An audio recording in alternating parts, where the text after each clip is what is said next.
It's the late stream with Brett Savalio. On tonight's show, the E-transition of power. Now, live from Brooklyn, it's the late stream. Hey everyone, welcome to the late stream tonight. I'm Brett Savalio. As always, please subscribe. That way you'll get a notification every time we make one of these videos. And I know that the one thing you want in your life is another notification. So hit that button. You can alter the settings so you don't get that notification, actually. Tonight, let's just get right into it. I want to talk about the peaceful transition of power. Yes, that's right. It's a term we've been hearing a lot about lately. Apparently, it's a hallmark of American democracy. 200 years of peaceful transitions between administrations, and this year should be no different, except that it is. Here's why. There's one aspect of the transition which is not going to be peaceful at all. Yes, I'm talking about the White House social media accounts. That's the POTUS Twitter account, the White House YouTube page, the White House Facebook, the White House Pinterest.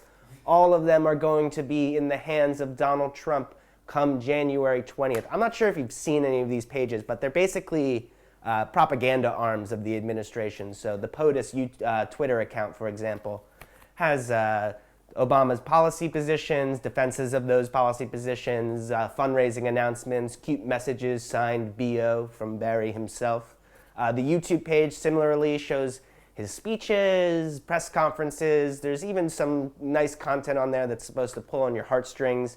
There's a black and white video of testimonies from people who have benefited from Obamacare. There's a hour and a half long documentary about the Obama family. There's even a video called Inside the Residence, which is kind of like a White House version of Cribs. It's like the lamest episode of Cribs you'll ever see. Instead of pools and cars, it's 17th century chairs and oil paintings. It's not cool. But you got to think that when Trump is handed, control over these accounts, that all of that content is going to just disappear overnight. I mean, a lot of people talk about how Trump is Hitler.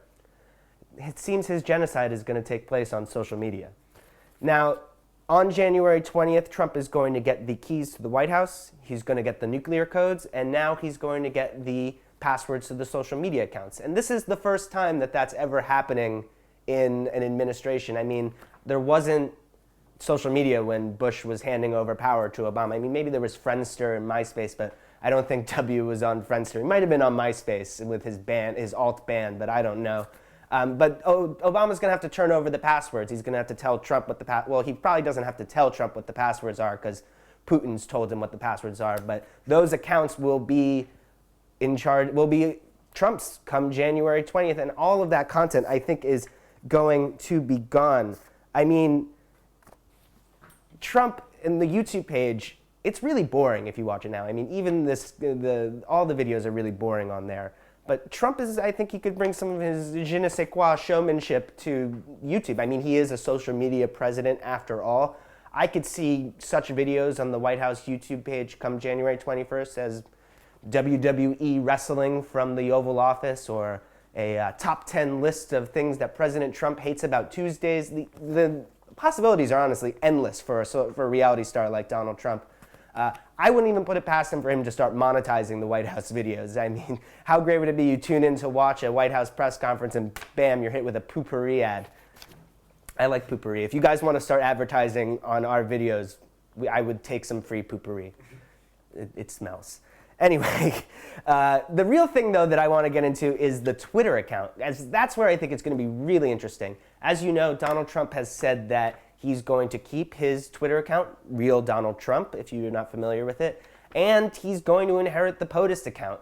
And he's going to probably be tweeting on both. Now, I imagine the Kellyanne Conways of the world are going to make sure that the POTUS account is on message, it never strays away, nothing controversial comes out of that.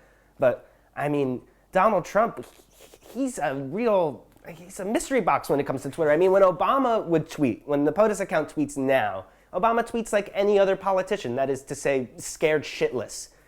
Every tweet is carefully crafted, every word selected purposefully by a team of the highest paid social media interns in the world. But Trump, when he tweets, he kind of just mashes the buttons and hopes that words come out, and sometimes they do, sometimes they don't.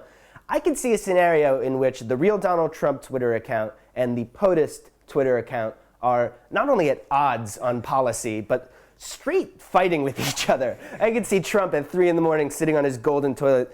At POTUS, you don't know what you're talking about. I am the one in charge. And then POTUS will come back and will be, what are you talking about? This is supposed to be you. And I don't know. Trump, there's an amazing thing. If you want to know what Trump tweet comes from Trump, this was reported during the election, but I think people have forgotten it since. If it's from an iPhone, apparently, it's from one of Donald Trump's media people. But if it's from an Android phone, apparently Trump has Android. Who knows if he'll be keeping that? It's from Donald. So don't look for the -DT. Look for the sent from Android. I think it's going to be an amazing thing to watch happen because all this content's going to be there on January 19th, and then it's all going to be gone on January 20th. So if you should go back now. If you feel like you're getting a little nostalgic about the Obama years and you want to remember them, go through that Twitter feed, screenshot your favorite tweets, go to YouTube, rip those videos. Well, don't rip those videos, but rip those videos you like, and that'll be your time capsule. But that does it for us tonight. That does it for us this week. We'll see you next week with another week of nightly shows, or I guess Tuesday, Thursday shows. And thanks for tuning in. We'll see you. Have a good night.